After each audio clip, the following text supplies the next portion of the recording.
cualquier legislación que vaya en contra de aquellas normas que tienen jerarquía constitucional, se las debe tener por no escritas. Y esto es fundamental. ¿Por qué? Porque llegamos al año 2006, ley 26.150, Programa Nacional de Educación Sexual Integral, o sea, la ESI. La famosa ESI. La famosa ESI. Y acá es donde empieza el problema. ¿Por qué? Porque si en el año 2006 no hubo ningún inconveniente, vamos a tener inconvenientes más adelante. Pero bueno, primero hablemos de la ESI. ¿Qué es la ESI? Bueno, la ESI es una ley muy corta. Es una ley que no podríamos decir que tenga alguna eficiencia. Es una ley meramente declarativa. Y esto es lo que me sorprende. La verdad es que la ESI tiene muy pocas normativas que son dispositivos. Es una ley que solo tiene 11 artículos. Para que se den una idea, la Constitución Nacional que acá tengo tiene 129 artículos. El Código Civil de deberes tenía más de 5.000. Y el Código actual tiene más de 2.500. Estamos hablando de una ley que básicamente no dice nada. ¿Por qué? Porque su artículo 1 vuelve a repetir el derecho a educación de los niños, lo cual es redundante. Después habla de cuáles van a ser los alcances o qué es lo que se va a entender por ley de educación sexual, a lo cual habla de aspectos biológicos, psicológicos, sociales, afectivos y éticos. Y vamos a estar preguntando, bueno, pero éticos no se relaciona con la cuestión moral. Sí, pero en su artículo 5, y este es un artículo que es muy importante porque vamos a hablar en breve al respecto, habla que la ESI se tiene que adaptar a lo que es la moral de los padres y a la moral de la institución que está educando en educación sexual. Y el artículo 2 crea el Programa Nacional de Educación Sexual en mano del Ministerio de Educación, que el Ministerio de Educación ya se hace cargo de los contenidos educativos. Finalmente, el artículo 9 habla de una relación entre la institución y los padres. Pero estamos hablando de una ley que es bastante inocua. No, aparte, quiero destacar esto del artículo 5 y el 9, que le dan lugar a, bueno, con esto de la ESI estuvimos escuchando muchas críticas de, no, yo no quiero que a mi colegio lo obliguen a dar esto está previsto en la ley. Exactamente, la ley no en el artículo 5, y aclaro porque el artículo 5 es la madre del conflicto en el poder legislativo. Y ahora vamos a entender por qué, porque estamos muy cerca del año 2018 y nos estamos acercando al conflicto que tenemos al día de hoy. Entonces, los que prestaron atención ahora van a entender por qué explicamos todo lo que explicamos hasta ahora. En el año 2006 no hubo un gran conflicto. ¿Ok? Sí. En el año 2014 tenemos la reforma del Código Civil y Comercial, en donde la patria potestad desaparece.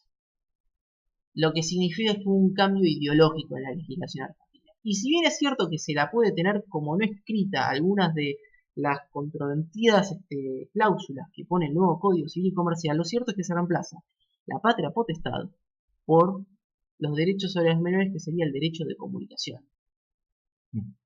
Entonces, el derecho de comunicación es el derecho de los padres, pero en lo que se refiere a educación es solo el deber de los padres. Ese es el gran problema. Elimina el derecho del padre sobre la educación, de su hijo. Insisto, formalmente, porque, a ver, el padre sigue teniendo leyes vigentes al día de hoy que le da ese derecho. Sí, incluso digamos, en todos estos tratados que estuvimos mencionando, que tienen jerarquía constitucional. Exactamente. Es decir, aunque el Código Civil, digamos, no elimine esa parte, digamos, está prevista en todas las demás normas. Exactamente, pero ¿qué es lo importante acá? Estamos hablando de que son deberes de los progenitores, porque además hicimos desaparecer la palabra padres. Sí. Pero bueno, en el artículo 646 del Código Civil Comercial, inciso A e inciso C, desapareció formalmente, salvo en la jerarquía constitucional, el derecho de los padres sobre la educación de sus hijos. Entonces, ¿qué es lo que sucede? Ahora nos vamos finalmente al año 2018. Porque acá ya desaparece la cuestión técnica y empieza a aparecer la cuestión política. Hace 12 años el Ministerio de Educación se está encargando de aplicar la ESI, que es básicamente dar lineamientos que se tienen que adaptar a la institución que los da. Pero ¿qué pasó en el año 2018? Fracasó la ley de aborto.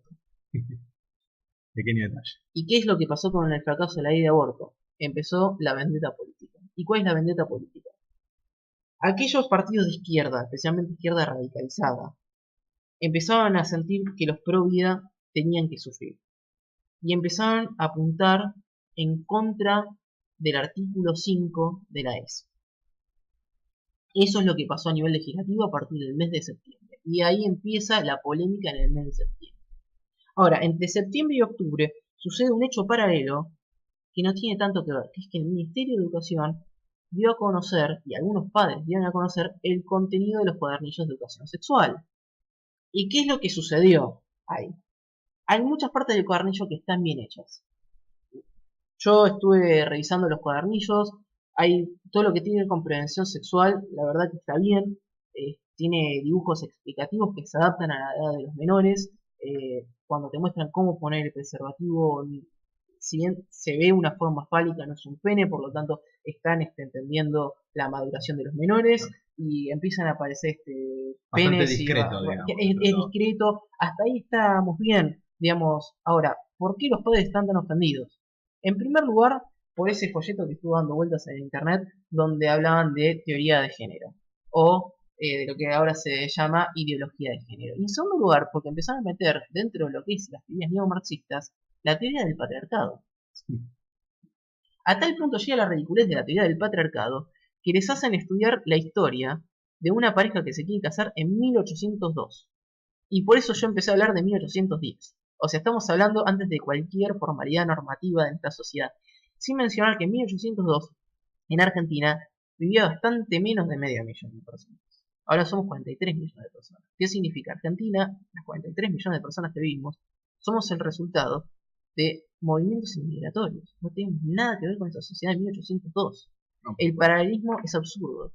Y lo más absurdo es que inventan un fallo de un juez en 1802 aplicando el Código Civil. Que aquellos que me hayan prestado atención sabrán que el Código Civil empieza a tener vigencia en Argentina en 1871. Con lo cual la información que tiene ese cuaderno, además de ser ideológica, es incorrecta. Son ejemplos pésimos. Y es tan pésimo, si tenemos en cuenta esto, que el primer Código Civil de la historia de la humanidad aparece en el año 1804 en Francia, cuando Vélez Sarsfield, que es el que confeccionó el Código Civil en Argentina, tenía 4 años. Un visionario viene. Un visionario. Ya. Digamos, no solo inventamos el Código Civil 2 años antes que los franceses, sino que también inventamos la máquina del tiempo, claro, antes que viajara a Martin McFly. Claro. Trajimos sí. De 1871 el código de Vélez Sarsfield, que tenía 2 años en ese momento, lo aplicamos y lo devolvimos al pueblo. Entonces, ¿a qué voy con todo esto? El poder del patriarcado. Claro, el poder del patriarcado. No, más allá de los chistes que podríamos llegar a hacer para intentar relajarnos un poco. Sí, es que ya hay mala información de ustedes. ¿Por qué?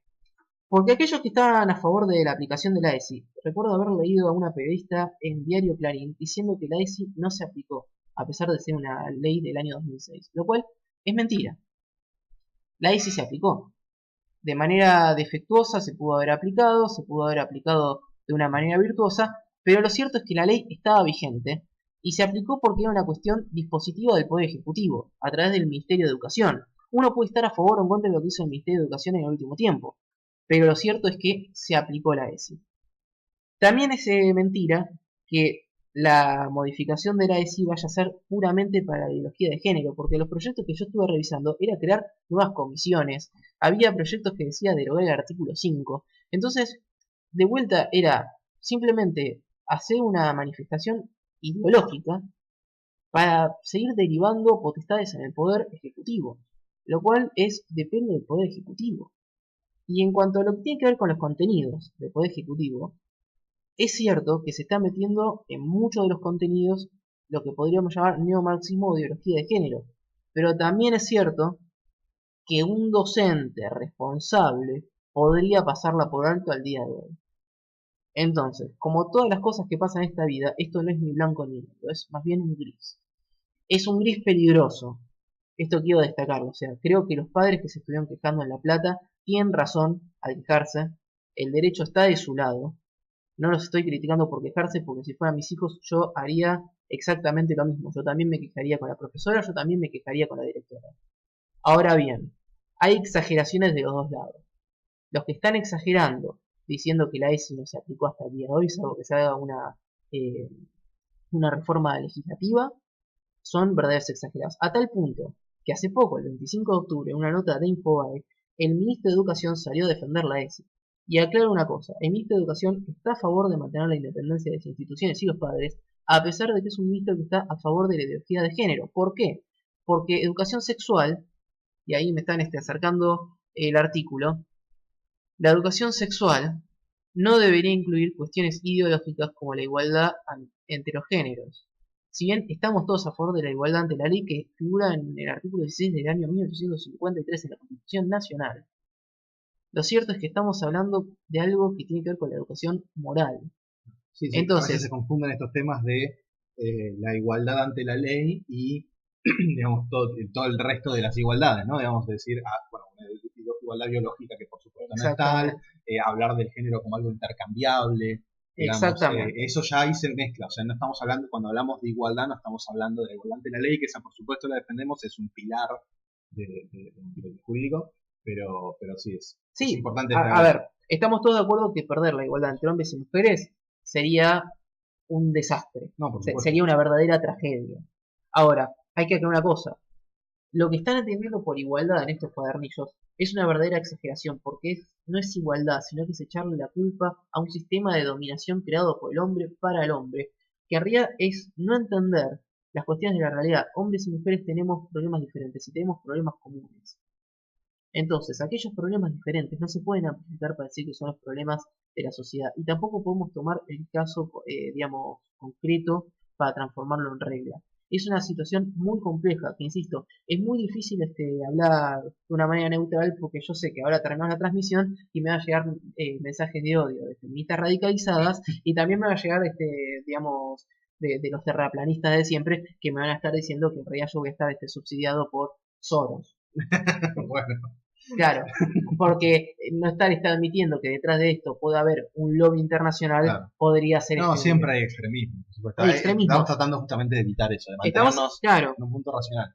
Entonces, el punto racional lo que nos indica es, hay una situación que se puede volver peligrosa. Hay gente al día de hoy muy peligrosa a cargo de la educación. Es cierto, eso no lo voy a negar. Hace poco, por ejemplo, echaron de su trabajo a un docente de música en un colegio católico que quiso darle clase de educación sexual, existe en la materia de música, a nenes de 6 años, en contra de la voluntad de los padres y del colegio. Entonces, hay gente peligrosa. No hay duda de que ahora, es un tema sensible. Por supuesto que es un tema sensible y por supuesto que se atraviesa la moral. A ver, aclaremos una cosa, ¿por qué es importante la moral a lo largo de la sexualidad?